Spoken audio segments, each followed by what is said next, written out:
Welcome to another wonderful podcast at Gio'ism Path to Success, where many find many paths, but only one destination, a successful life. We have with us today Mrs. Illinois International, Anusha, and it's a pleasure having you here, Anusha. Thank you so much. Thank you for the opportunity. Who is Anusha outside of the crown? Anusha is a mom of two beautiful little kids, a director of engineering and innovation by profession, a very loyal friend. And if your best friend had to describe you in 3 words, what would they be? It would be that I am very determined, dedicated, and stubborn, but in a good way. Okay. That third one caught me off guard. So, wow, director of engineering by day, pageant queen by night. How did that happen? And did anyone see this coming?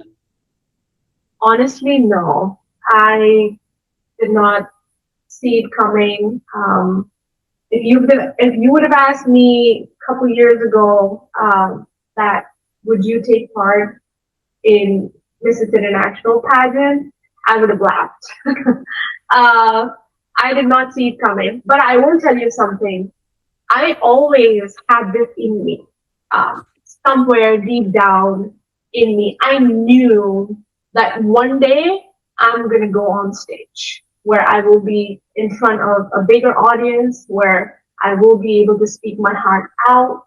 I will be able to express my emotions, my feelings, my desires, my dreams. And through that, I always knew that I wanted to influence and inspire. It has always been in me growing up. And I hope that this opportunity and the stage gives me a chance to fulfill those dreams. And the little Anusha in me just feels so thrilled and so happy that I can't wait for next week. Amazing. What's one fun fact about you that most people don't know? Well, people think that engineers are serious, quiet, shy people, boring people. But I've noticed that when they meet me and they spend some time with me, they're like, "Oh, what? You've got a sassy side in you, and it's fun to be around you. And I love to entertain people. I am a dancer, and I love having fun. I love family time. So I think people see that and they're like, oh, yeah." So how did you choose engineering? Well, growing up, to be honest, I wanted to become a doctor. My father is a doctor, and I watched him, and how he treated his patients and the care he gave his patients, the attention and all that. And I'm a Cancer. I've got the caring side of me. So I really, really wanted to become a doctor, but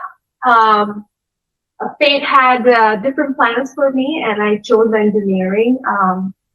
I pursued my aerospace engineering, and I pursued my bachelor's in aerospace engineering, and my master's in mechanical engineering. I loved doing things with my hands.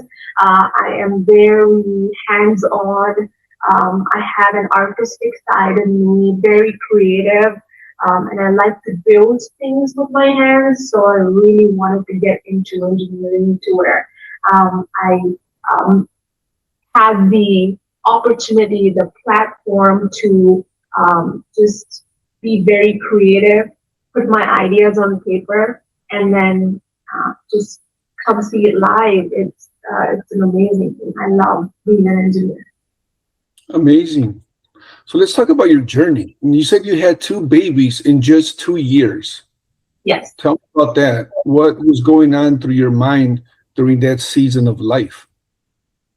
Yeah, 2 under 2.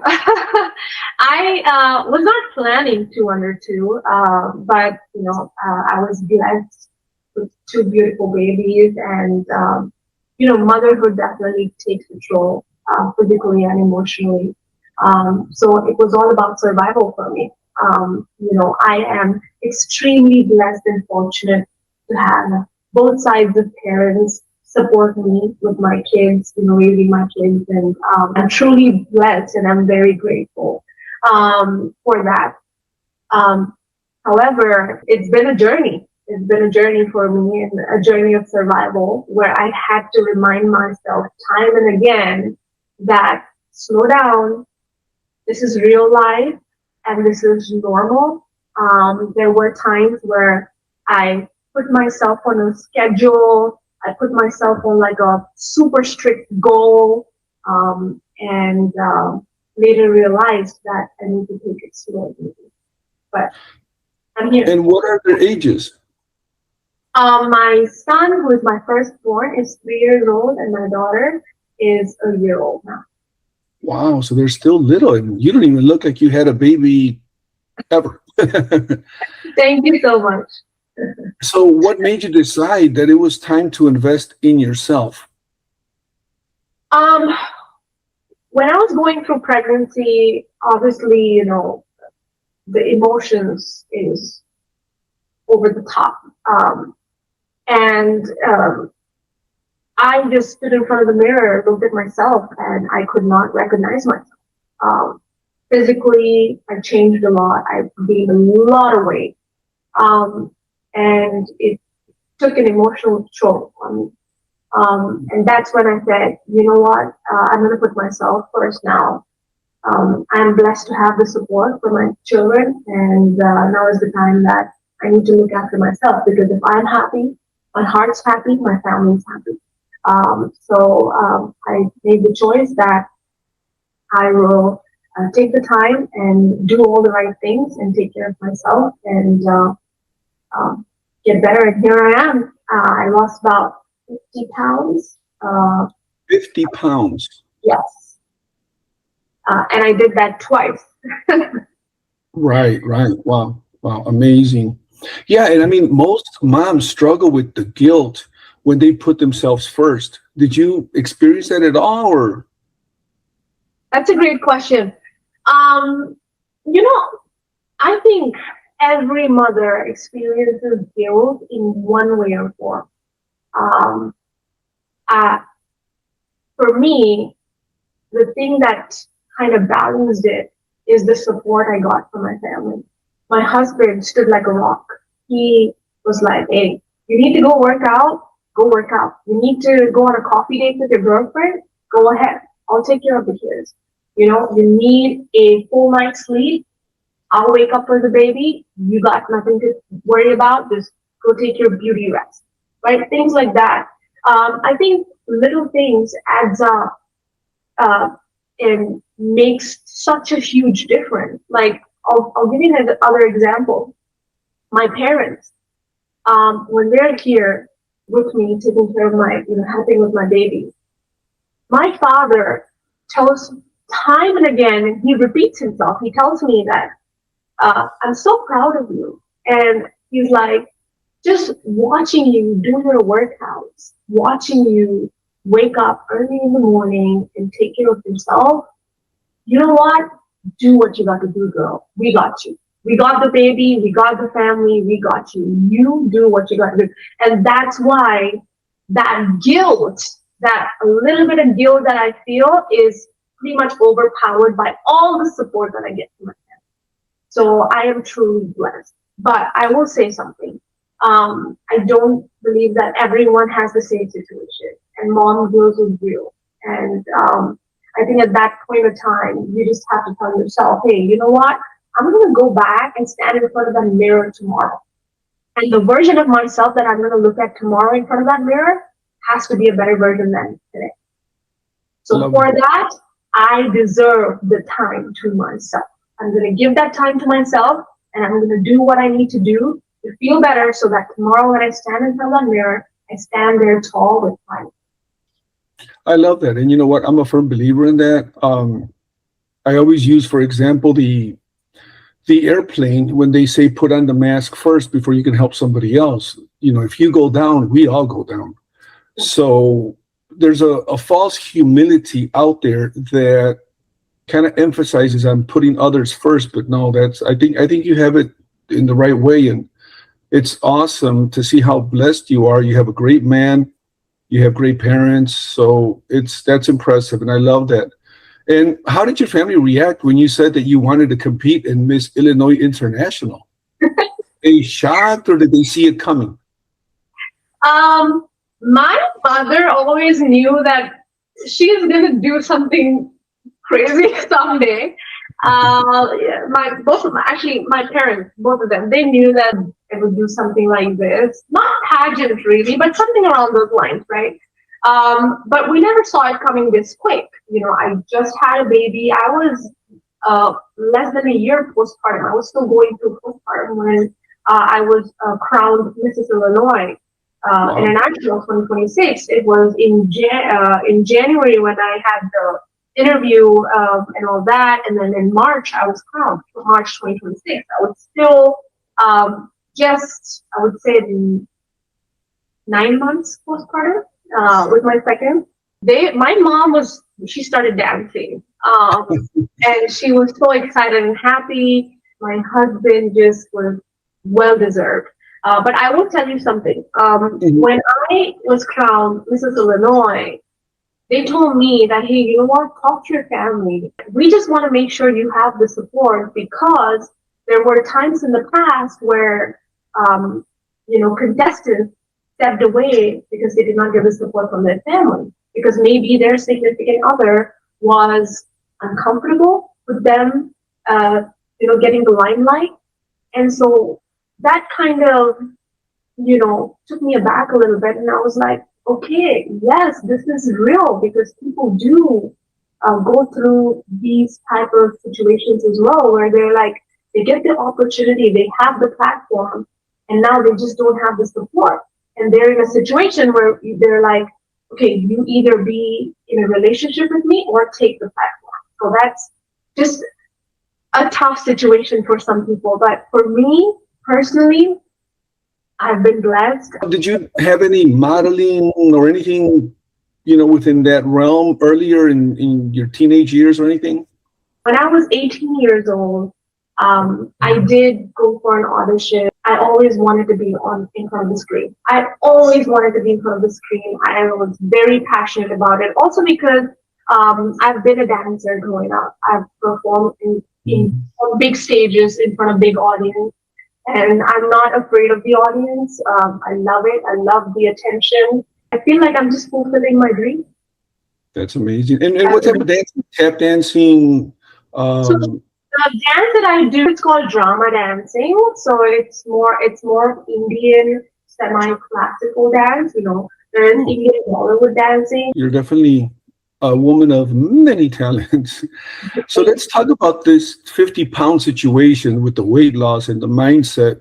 You lost quite a significant amount of weight after having 2 children. What was your biggest motivation, would you say? I would just pick outfits that I really love, and I would bring them home. There was no way that I would fit in them. No way. But that was my motivation. Mm-hmm. I would put that outfit in my closet and tell myself, and when I say tell myself, I talk out loud to myself that, listen, Anusha, you're going to fit in this one day. And I have them, by color, by size of the outfit. I have it right there in the closet, so that every time I walk in my closet, there's a party, I've got to pick up a dress. I look at those and see one day I'm going to get in there. It's also the feelings, the emotions, and the confidence you gain within you. So for me, that's big, because, when I was big, when I was healthier, I looked pretty. I loved myself. I looked good in the mirror. It's just that when I looked at myself physically, something triggered in me emotionally where I couldn't recognize myself. I see. And so I had to do this, and I had to lose all that weight and get back in shape so I could feel better inside. So I could feel confident, and I could feel that I can achieve whatever I want to achieve. I just need to believe in myself. And that's what I did. Amazing. And you know what? You are the perfect person for my channel, because that's literally what it's always about is, what you believe. And I tell people, just like the book Think and Grow Rich from Napoleon Hill, I always tell them you can think and grow poor too. The opposite is just as real. Put that in your mind, professed it and confessed it. That's amazing. Now, that being said, did you ever feel like giving up? To be very honest, no. And I'll go back to the point where I mentioned that my best friend would call me stubborn in a good way. Mm-hmm. That's what it is, because I am stubborn. When it comes to my goals, my vision, I am very stubborn, and in a good way, because I do not like to disappoint myself. I hold high standards for myself, and I love the feeling of achieving success, because I've achieved it multiple times. And when I talk about success, it's the little things. It's the little things. Oh, I want to grow my hair long, or I want to have a good skin, or I want to do something for my family, or I want to do something for my kids. So, those little goals. But when I achieve them, the feeling of success, I tell myself this: I'm not going to give up, but I'm going to give myself some grace. So I do take a couple days off. And I do things to make me feel good. I like to go shopping, so I'll get some stuff for myself. I like to do stuff for my family, so I'll buy them stuff. That just makes me feel good. And then I reset and I restart. And what was harder, the physical transformation or the mental transformation? I would say the mental transformation was much harder. I would like to tell this, that when you have women in your family who is going through stuff, whether it's postpartum, whether it's teenage, whether it's being an adult, whatever that is, just please go ask her. The fact that she feels like she's being heard, letting her have some time to herself. Because healing always doesn't mean that people need to have conversations with friends and have bigger conversations with family. Healing also means that you can just sit by yourself and have some time to think and have some time to self-reflect and kind of get back. So that's what I wanted. And when I did that, I was able to cope up and have a good emotional mindset. That's amazing. And how did you stay consistent while balancing work, motherhood, and life? So when I drive to work, I always tell myself, okay, these are the 3 things I need to do. I need to put in a workout. I need to spend some time talking to myself, self-healing, and then I need to spend good time with family. These are the 3 big things for me. So I would wake up at 4:30 in the morning. I would work out, and I would then spend some time with my children, get them ready, because they need mommy time in the morning, no matter what we do. So I would spend some time with my children and get ready, go to work, be a professional, and then come home and do something for my kids. Either play with them or do something that they would like, or take them out to a park, enjoy, have fun with them, and then come back and do my night routines with them. But I think there is always going to be a little sacrifice and a little bit of compromise we need to do to achieve our goal. For me, my sacrifice was my sleep. I had to sacrifice. Yeah, because being a mom, you can't go to bed early. It's by the time you put the kids to sleep, by the time you just sit down and relax and you go to bed, it's already late night. And then, my baby wakes up in the middle of the night. Obviously, my husband plays a huge part in helping out with that. But still, there is no perfect sleep there. But then, just as the alarm goes off, that's when I tell myself, gotta get up, gotta move. I believe in progress over perfection. Make progress, move, and you will feel better. And when I kept doing that, consistency just followed. Well, so what do you say you get every night? 6 hours at best? Oh, not 6. I would say 4.5, 5 hours. Well, let's talk about your platform. Your platform is Woman, Voice, and Self-Belief, which I love. Tell us what that means to you. It means a lot to me because these were the two core values I grew up with.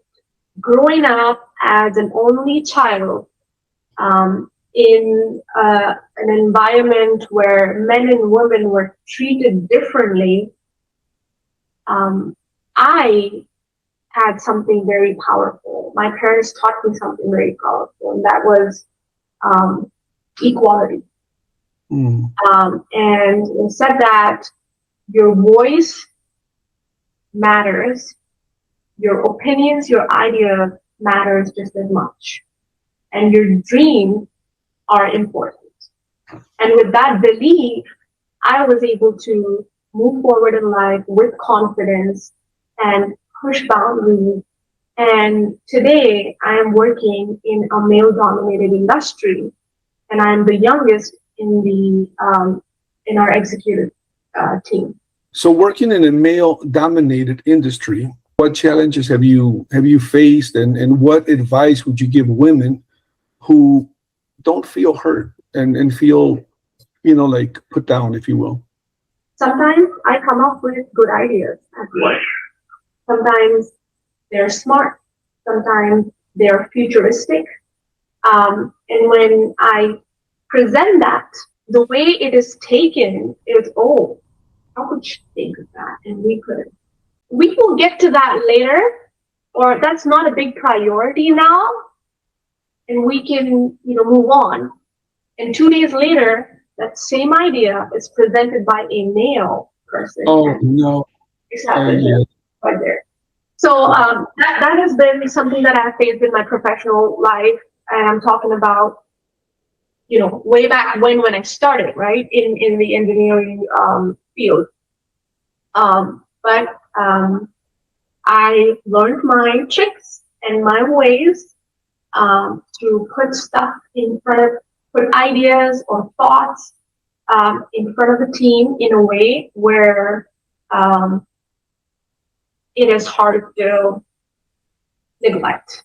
And how can women build confidence even when they don't feel confident? Self-assurance. I feel like not just women, but a human being in general, we all have a spark within us. We just don't see it. When you take a step back and assure yourself, I can do it, I will do it, I should do it, and you say this to yourself time and time again, you can see that spark light up. And that's what I believe gives us the boost and the confidence. Okay. So just seeing that you can accomplish things will start to build that confidence within. Yes, and taking that first step, because no matter how much you tell yourself something, until you act, you won't see the result. And so it's the little things, as you tell yourself something, and then you got to make sure you act on it. And you've got to have that personal ethics, that personal morale, that, listen, I'm telling myself something, I got to stand on my word. That's my ethic for myself. Right. And when I do that, I for sure will take that first step. And once you take that first step, you're going to start seeing results. So let's talk about your pageant journey a little bit. What inspired you to compete for Mrs. Illinois International? The fact that I wanted to meet and network with powerful women. And I thought about this one day, and I said, where can I meet women who have achieved greater goals in life? And that just does not mean career goals. Like a woman who's had multiple children, managed family, and put time for herself and did great things for herself. Women who've supported charities, women who've launched their own big businesses, women who've succeeded on social media. I do not personally have anybody in my close circle with that level exposure, or who are successful in that level. For me, it was important where I was like, I need that. I need to go somewhere and get some inspiration. And I thought that this would be a good platform where I can meet women and learn from them and get inspired so I can be a better version of myself.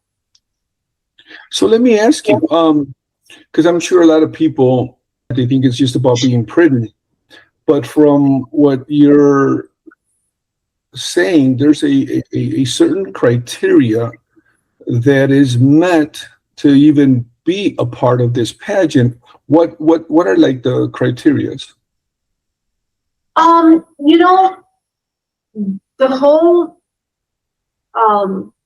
the application process entails us filling out a form, sending them pictures. I had to have a couple interview rounds where they asked lots and lots of questions about life, about family, about future goals, about mindset.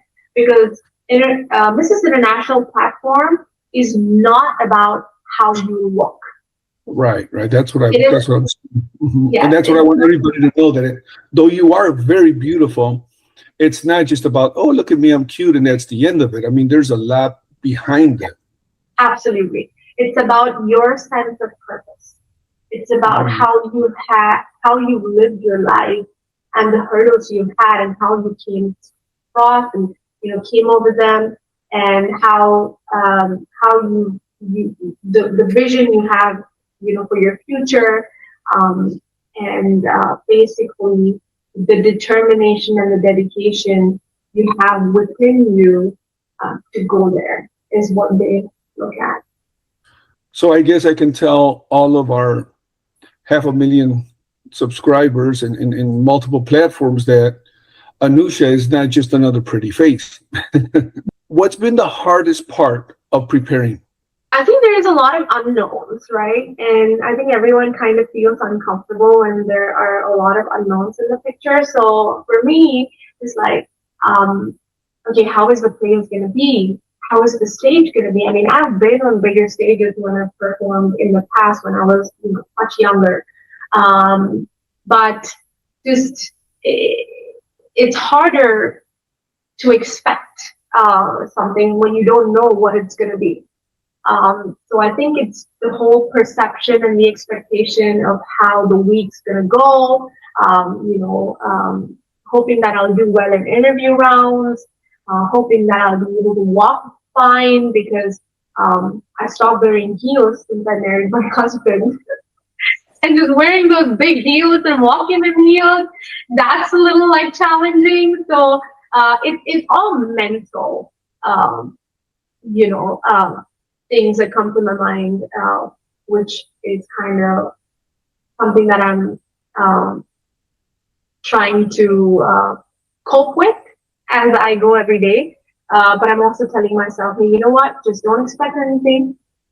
I'm kind of spontaneous with my things anyway. So I'm like, let's just be me. Let me just be spontaneous and let's just go there and see how it goes, and we'll figure it out. Amazing.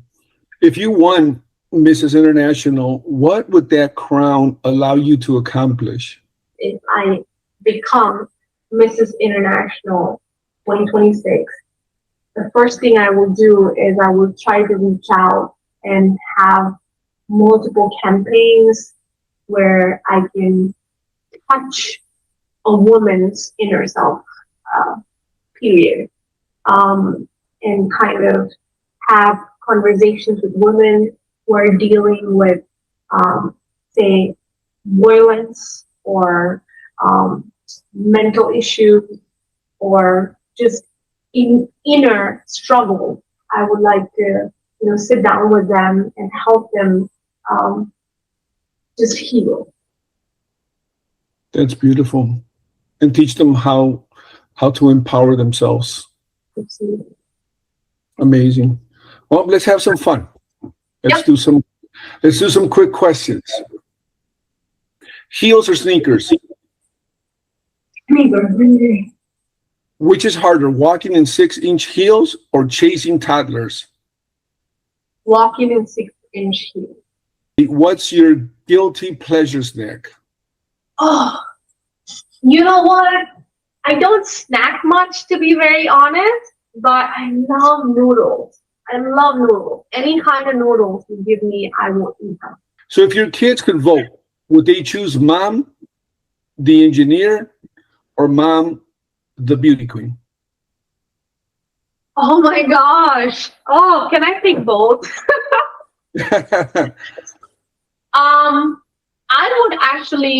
I would like them to choose mom, the engineer, because it took me a lot to get there. And it was a whole separate journey by its own. And I think engineer taught me who I am today. I am what I am because of the engineering. And I would love my children to see that and get some inspiration and have some quality that will help them for their future. Okay. And what's the funniest thing that's happened during the pageant, would you say? Maybe the walk. Like I would wear the big heels and try to practice walk, and I'm like trying to like do this, and I'm like, this doesn't feel right. I'm like trying to balance, and so I think to me that was funny, but then I got a hang of it a little bit. And have your kids tried wearing your crown yet? My son did. My son did. He picked up the crown and he put it on him just a little bit. He was like trying because he was watching me do it. And then it was just yesterday. It was so beautiful. I was packing for my pageant and my crown was on my dresser. He goes, picks up the crown, slowly walks to me and goes behind me and puts the crown on my head. And it just melted my heart. I'm like, oh my God, this was such a beautiful moment. I can imagine. So coffee or tea? Coffee. My girl. Morning or night person? Morning. Favorite workout? Ab workout. Anything core. Any core workout. Favorite cheat meal? Noodles. Doodles. One word your family would use to describe you? I am a multitasker. One word you want people to remember you after meeting you? Is how I made them feel. Amazing. And favorite motivational quote? Those who do not believe in magic will never find it. Nice. Yep. And if you had to tell yourself in one sentence to your younger self, that is, what would that be? I would say I did it. Oh, I like it. Wow, we have that in common. I always said that, well, back in the day, I used to say that for my funeral, I wanted them to play Frank Sinatra's My Way. Yeah. They did My Way. Yeah.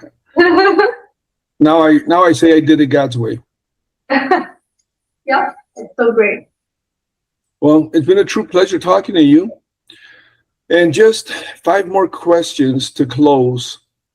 Yeah. What legacy do you hope to leave as Mrs. Illinois International? And yes, I'm calling it into existence. Do not give up on yourself. I like that. What do you want every woman listening today to remember most? Try and find a purpose within you. Always look within you first. Do not compare yourself with anybody because you are the best. No matter who you are, no matter what age you are, and just know that you are the best. And you need to find that purpose within you. I love it. If someone listening is doubting themselves right now, what will you say to them? I would just say, just step back, and give yourself grace. Give yourself a couple days where you can go out, spend some time with yourself, and do two things when you do that. When you're with yourself, you got to tell yourself that this is going to pass and time will heal. Number one. And number two is when I go back, I'm going to go back with a bang. What bang that is, you got to figure out when you go back. I like that. I like it. Finish this sentence. A woman is unstoppable when? She believes in herself. Oh, yes. Slam dunk. What does wearing the Illinois sash truly means to you? It means that I have a platform where really changing my perspective, people's perspective, because a perspective can make or break your life. And if you have a positive perspective, then you have a vision, you have a goal. And when you have a goal, you know where to go. So I think changing perspective. I like that. Definitely. I always say that the root determines the fruit. So if you don't like the harvest that your life is producing, you need to go back and see what seeds you're planting. Yeah, absolutely. It's amazing. Well, it's been a true pleasure. I do wish you the best. I have confidence that you will finish the journey with a victory. If you could just give one last word to the audience, what would that be? Love yourself and spread love.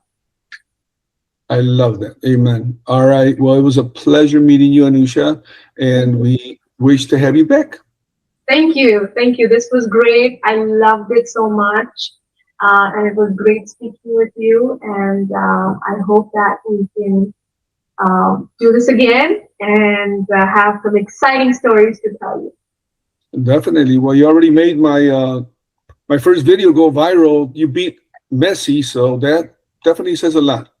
Thank you so much. All right. Well, have a great night. You too. Bye.